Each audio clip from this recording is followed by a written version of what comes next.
In this episode, we're going to connect three topics that can feel unrelated at first, but that the exam treats as part of one practical skill: understanding what kind of system you are on, what it can run, and how the user interface layer fits on top of the operating system.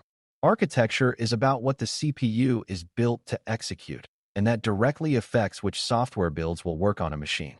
The graphical stack is about how a Linux system draws windows, handles input, and supports desktop applications, and it has undergone a major shift in modern Linux, with Wayland becoming common alongside, or replacing, older approaches. Licensing basics show up because Linux lives in a world of open-source software where permissions to use, modify, and redistribute code matter, and the exam wants you to have a calm, beginner-friendly understanding of what those permissions generally mean. None of this requires you to become a lawyer or a hardware engineer, but it does require you to reason about compatibility and layers. By the end, you should be able to explain the big differences between x86-64 and AArch64, describe the roles of X and Wayland in the GUI story, and understand the most important licensing ideas that shape how Linux software is shared. Before we continue, a quick note. This audio course is a companion to our course companion books. The first book is about the exam and provides detailed information on how to pass it best. The second book is a Kindle-only ebook that contains 1,000 flashcards that can be used on your mobile device or Kindle. Check them both out at cyber.author.me in the Bare Metal Study Guide series. Let's start with architecture in plain language, because architecture is simply the instruction language your CPU understands. A program compiled for one instruction language cannot run on a CPU that speaks a different instruction language unless you use special translation techniques, which are not the normal default expectation. When you see a software download labeled for a particular architecture, that label is telling you which CPU family it is intended for. The two architecture labels in the title are x86-64 and AArch64, and you can treat them as two major families you will see in Linux context today. x86-64 is the common 64-bit architecture associated with many desktop and server CPUs from Intel and AMD, and it is a frequent default in enterprise environments. AArch64 is the 64-bit architecture associated with ARM-based systems, which are common in phones, many embedded devices, and increasingly in servers and laptops as well. The exam cares about this because Linux is widely portable, but software packages and binaries are often architecture-specific.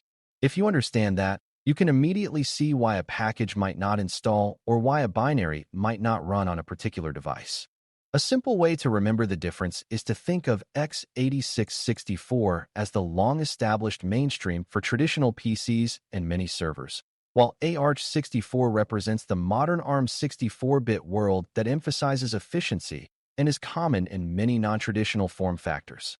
That is not a value judgment. It is a clue about where you are likely to encounter each one. When you are reasoning about a Linux system in an exam question, architecture becomes important in scenarios like choosing the right installation media, selecting a compatible package build, or understanding why a compiled program fails to execute. Beginners often assume Linux software is universally compatible because Linux itself runs on many platforms. But the missing piece is that the software must be built for the platform it will run on. This is why the exam may include options that look correct but are for the wrong architecture, because that tests whether you notice the compatibility constraint. If a question mentions a device class like an embedded controller or a small board computer, that can suggest AArch64, while many classic server scenarios suggest x86-64, though you should always use the clues given. The key is that architecture is a foundational compatibility layer, and ignoring it leads to predictable failures. Now let's talk about what architecture affects beyond just whether a program can run, because the impact is broader than many beginners realize. Architecture affects performance characteristics, available instruction sets, and sometimes what drivers and kernel builds are used, though Linux tries to abstract much of that away. It can also affect which repositories and package builds are available, because not every piece of software is packaged equally for every architecture. On the exam, you might see a scenario where a certain package exists for one platform but not another, or where a container image is built for a specific architecture. Even if the question does not use the word container, the underlying idea is still that compiled artifacts target architectures. Another subtle point is that architecture naming can be confusing because you might see alternative labels for similar ideas, and the exam is testing your ability to recognize the main ones and reason correctly. Instead of memorizing a long list, focus on the two in this episode and remember that the system must match the software build. When you hold that rule, many compatibility questions become straightforward. Match the CPU's architecture to the software's architecture. Let's shift to the graphical user interface story. Because Linux can run without a GUI, but many environments still use graphical desktops and applications, and the exam wants you to understand what pieces make that possible. The GUI is not a single monolithic thing. It is a stack of components that work together to display windows, manage input, and draw graphics. At a high level, there is a display server layer that handles communication between applications and the display system. Historically, the dominant display server protocol and system in Linux desktops was X, commonly implemented as the X window system, and it became the foundation for many decades of Linux GUI behavior. Modern Linux desktops increasingly use Wayland, which is a newer protocol and approach designed to improve security and simplify some aspects of the display model. The exam often tests that you understand these are not just two brand names. They represent different ways of structuring how applications talk to the display environment. You do not need to know deep implementation details, but you do need to know what layer they live in and why the industry shifted. The easiest way to understand X is to think of it as a mature, widely supported system that was designed in an era where network transparency and flexibility were central ideas. In the X model, applications talk to an X server, and the server manages drawing and input. Over time, a lot of additional complexity grew around this model, including compositing managers and extensions, because the needs of modern desktops expanded. X is powerful and flexible, but it also carries historical design choices that can make it complex and sometimes harder to secure cleanly. Wayland was designed to address some of those issues by redefining how applications and the compositor interact, with a focus on modern desktop needs and a cleaner security story. In a Wayland-based environment, the compositor plays a central role in managing the display and composing the final image, and the protocol aims to reduce the amount of implicit trust and shared access that can exist in older models.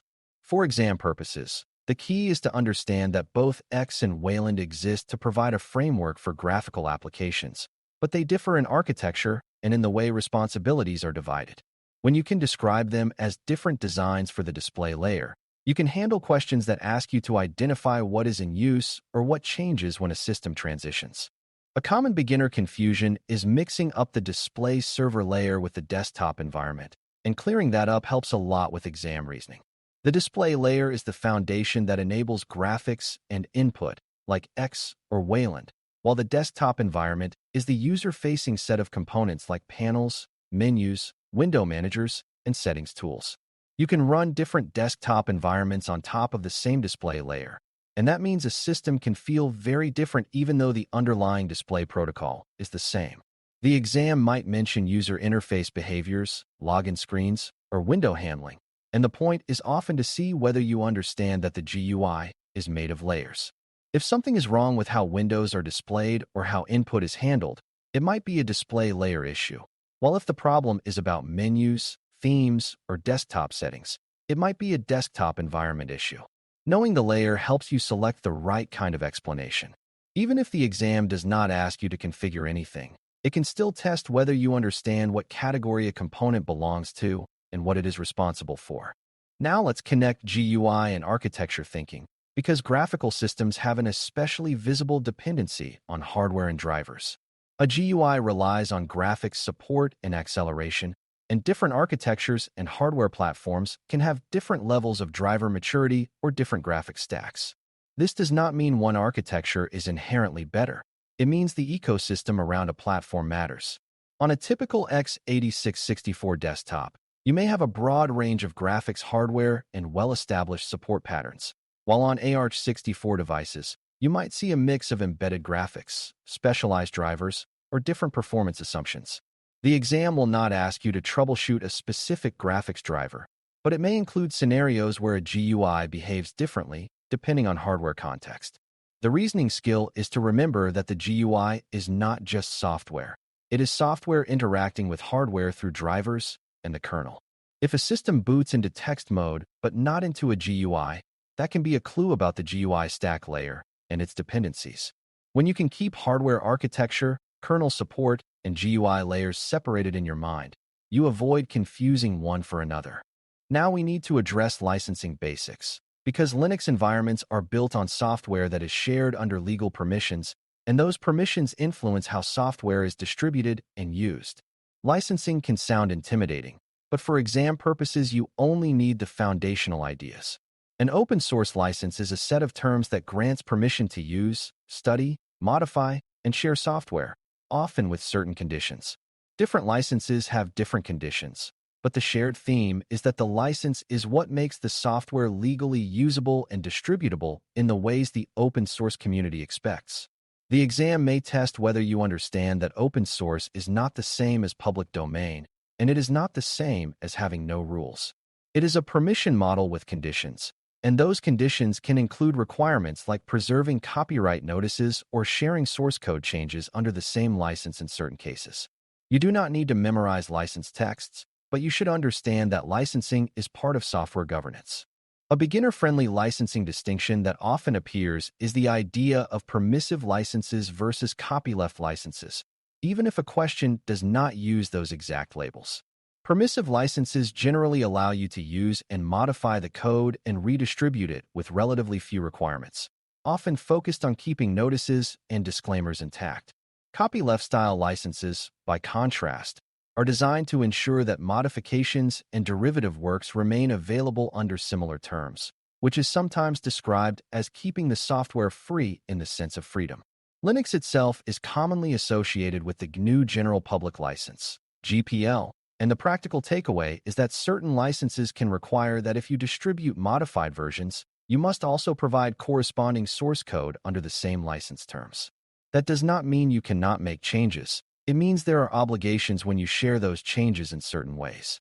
The exam tends to focus on basic awareness, such as recognizing that licenses govern redistribution and that compliance matters. This is not about memorizing legal details, but about understanding that licensing is an operational consideration in real environments. Licensing also connects to package ecosystems and repositories in a subtle way, because distributions and repositories often include software that meets certain licensing and redistribution policies. A distribution cannot simply include anything. It has to have the right to redistribute it in the way the distribution delivers updates. This is why some software might be available in one repository and not in another, or why certain proprietary components might be handled differently. For the exam, the big concept is that licensing shapes availability and distribution methods, which is why you may see different sets of packages or different default choices across distributions. This also connects to why open source communities value clarity in licensing, because it enables collaboration and wide distribution without legal confusion. A practical mindset is to treat licenses as part of the metadata of software, just like versions and dependencies. You do not have to become an expert, but you should recognize that compliance is a real requirement and that organizations often have policies around it. That basic awareness is enough to answer exam-level questions that ask about what open-source licensing generally allows and what it generally requires. Another useful way to tie these topics together is to think in terms of constraints that appear in exam scenarios. Architecture creates a constraint about what binaries can run. The GUI stack creates a constraint about what components must cooperate to display a desktop, and licensing creates a constraint about what you can redistribute and how you can package software. The exam often presents a story and then asks what is most likely or what is the best next step, and the correct answer is often the one that respects the constraint that the story implies. For example, if a scenario mentions an ARM-based system, a solution that assumes x86-64 binaries is likely wrong. If a scenario mentions a system using Wayland, a troubleshooting assumption that depends on the exact behavior of older X workflows might be a mismatch. If a scenario involves distributing modified software, an answer that ignores licensing obligations can be incorrect even if the technical details seem fine. The point is not to turn you into a specialist in any one of these areas, but to make you fluent in noticing constraints that affect decisions. Constraint awareness is one of the most reliable exam skills you can develop. By the end of this episode, you should be able to explain x86-64 and AArch64 as two major CPU architecture families that determine which software builds can run on a system, and you should understand that architecture is a compatibility layer you must respect when reasoning about installs and execution. You should also be able to describe X and Wayland as display layer approaches that enable Linux graphical desktops, with Wayland representing a newer design that is common in modern environments alongside long-standing X systems. Finally, you should have a clear, non-scary understanding of licensing basics. Open-source software is governed by licenses that grant freedoms with conditions, and those conditions matter especially when software is redistributed or modified. These ideas are linked by the same core skill, which is thinking in layers and constraints rather than memorizing disconnected facts. As you move forward in the course, you will keep using this skill because Linux is a system of interoperating parts, and the exam rewards people who can identify which layer is relevant to a problem quickly. If you carry that mindset, you will handle architecture, GUI, and licensing questions with calm clarity, even when the scenario uses unfamiliar names or slightly different contexts. Thanks for listening. For more audio courses, daily newsletters, and more, please visit BareMetalCyber.com.